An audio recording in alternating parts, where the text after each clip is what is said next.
Florida that the people down there are all into exercising. So I joined an aerobics class. For 45 minutes I would jump up and down, I would twist, I would turn, I would bend. By the time I got my leotards on, the class was over. He was born on the Lower East Side of New York, and he grew up in the Little Italy section of New York. And after he played the piano, he would start talking to the audience, and the audience really laughed at everything he said. He became a very famous comedian of his time, and he was known affectionately as the Schnozzola. Ladies and gentlemen, I present to you Jimmy Durante. Ink, a-dink-a-dee, a-dig-a-doo, a-dig-a-dee. Oh, what a tune for crooning. Now ink, a-dink-a-dee, a-dig-a-doo, a-dink-a-dee. They got the whole world spooning. I like to do one of my favorite kinds of music. I call it Durante's Ragtime.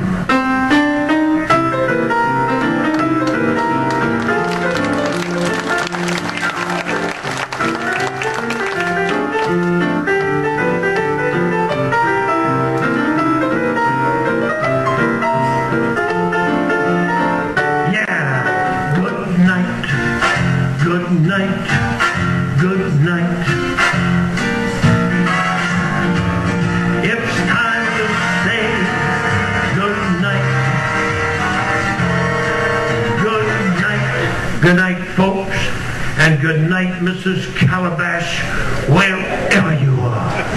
Yeah. And he gives me the contract, and the contract reads, Maurice Valenti and his magic dog. I signed the contract. I needed the work.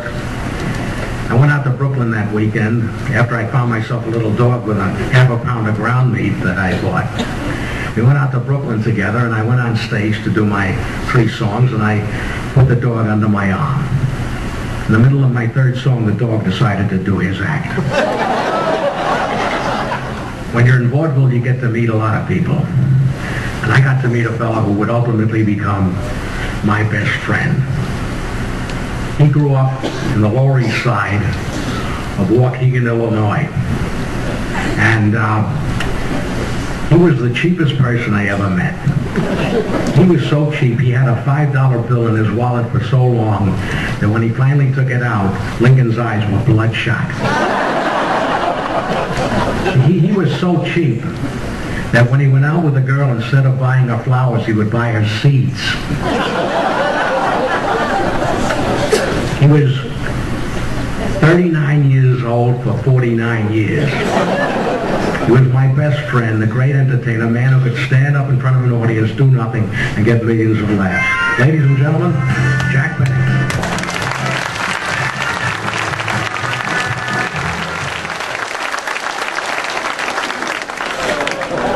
Well, right now, I talked to Robert, and he said that most of you, when you bought your tickets, wanted to know if I was going to play my violin.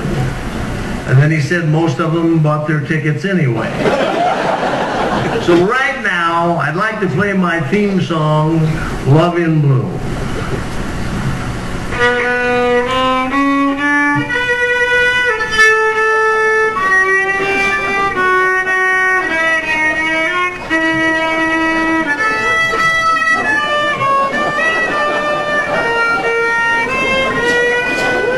Gee, that'd make a gypsy cry. Well, at lunch I told him my real name, Nathan Birnbaum. I didn't like the name Nathan, so I changed it to George after my brother.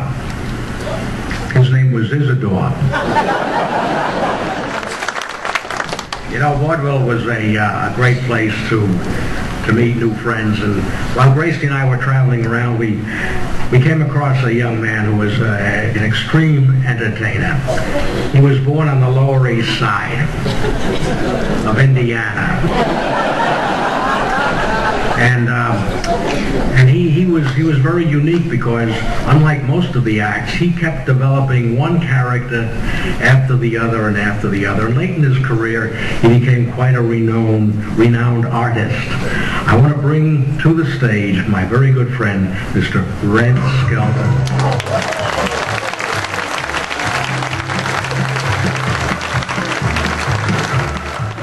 Oh, talking about airplanes. You hear about Gertrude and Heathcliff, you know, the two seagulls? They're flying along over Bismo Beach. All of a sudden, a jet airplane went by. See, Gertrude says, "Wow, did you see that?" Heathcliff said, "I most certainly did." She said, "Well, why don't you fly like that?" He said, "I would if my tail was on fire." Oh, thank you very much. You're such a wonderful audience. You know, my purpose in life as a clown is to bring joy to people's hearts and a smile to their lips. And in the next few days or weeks, should you be feeling sad or low and you think of something I may have said or done tonight and it brings joy to your heart and a smile to your lips, then my purpose in life as a clown will have been fulfilled. The most difficult thing about acting is if you have to laugh or cry in a scene. If the director asked me to cry in a scene, I would think about my sex life.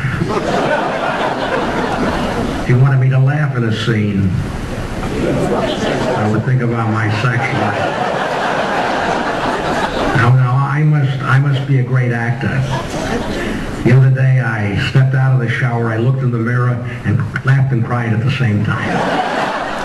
I've had the privilege of working with some of the greatest entertainers of all time. One of them was born on the Lower East Side of London. And he grew up in Cleveland and started off as a song and dance man. And he had a nice little act. He would get on the stage, look at the audience, and then go off to the nearest war front to entertain the troops. One of the great entertainers of all time, my good friend, Mr. Bob Hope.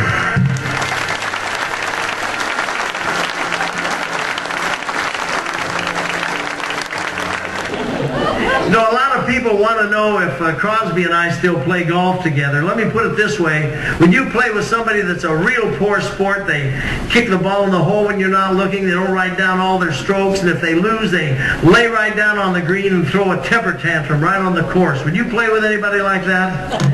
Neither will Crosby. Yes, thanks for the memory, for candlelight and wine, castles on the Rhine, the Parthenon and moments on the Hudson River line. I thank you so much. Yes, thanks for the memory. You make me feel so young. You make me feel so young. You make me feel like a song to be sung, bells to be rung, and a wonderful thing to be flung. And even when I'm old and gray, I'm gonna feel the way I do today, 'cause you make me feel so young. You make me feel so young, ladies and gentlemen. Yes, sir. My good friend, Bob Hope. Ladies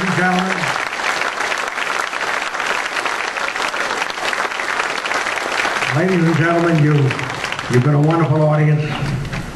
We really appreciate having the opportunity to entertain you tonight.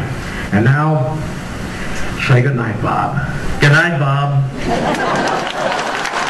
Good night, ladies and gentlemen.